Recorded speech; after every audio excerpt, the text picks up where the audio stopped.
Archives d'Afrique a été une initiative venue de l'aventure d'un jeune journaliste reporter d'images qui traversait le continent de part en part et qui dans chaque pays se rendait compte que les jeunes ne connaissaient pas l'histoire de leur continent et qui à chaque fois lisait des choses souvent fausses sur nos pays. Je prends toujours cet exemple de Bokassa que l'on présentait comme un cannibale et qui avait été présenté comme celui qui avait mangé ses compatriotes avec du plantain, c'était de la chair humaine fourrée au plantain. Et on avait fait faire une interview à son cuisinier qui, d'après Paris Match, parce que je cite toujours le journal, le magazine, qui d'après Paris Match était celui qui faisait cette viande humaine et servait à ses invités. Ça avait été diffusé. Et la curiosité m'a fait me demander comment on peut manger de la chair humaine. Est-ce vraiment faisable? Et moi je suis bantou. J'avais jamais entendu dire que les bantous avaient déjà mangé de la chair humaine. Seulement pour l'occidental, en disant ça, ça faisait de nous des anthropophages, des sauvages qui se mangeaient encore entre eux. Et je suis allé rencontrer ce cuisinier qui était censé avoir fait de la chair humaine, qui m'a annoncé qu'il n'avait jamais entendu parler de ça.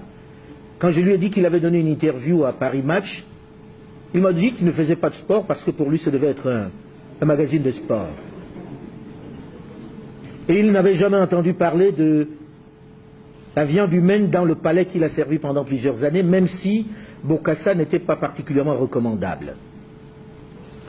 Et quand j'ai remonté la filière, je me suis rendu compte que ceux qui avaient payé Paris Match pour diffuser ces informations fallacieuses, c'était ceux-là même qui vendaient les diamants de Bokassa et qui, le moment venu, avaient besoin qu'il soit plus crédible lorsqu'il réclamait son argent.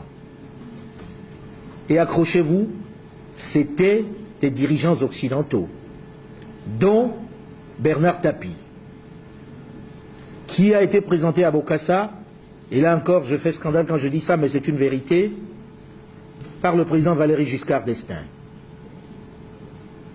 Et c'était ça l'histoire de l'Afrique, Bokassa l'anthropophage.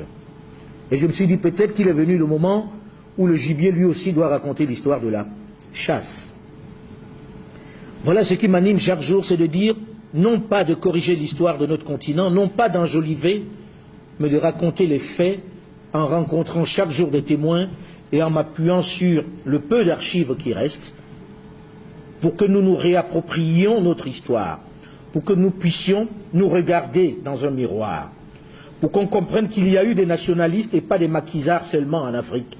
Parce que le vocable était très très pratique. Quand on dit maquisard, on voit un sauvage qui assassine à la machette. Quand on dit nationaliste, c'est un peu plus propre. Alors nous ne bénéficions pas du vocable nationaliste. Nous étions des maquisards. Alors maladroitement, avec les défauts que cela peut comporter, j'essaye autant que je peux de restaurer l'histoire de l'Afrique, de la raconter, et à travers ce coffret, de léguer aux générations qui n'ont pas eu la chance de connaître cette histoire, quelque chose de palpable, un support pérenne, qui puisse servir dans les écoles, qui puisse servir dans les universités.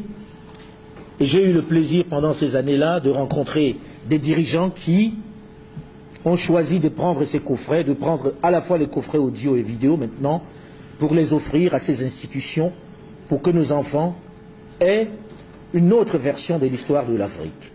Voilà en gros ce que représente pour moi le coffret Archives d'Afrique.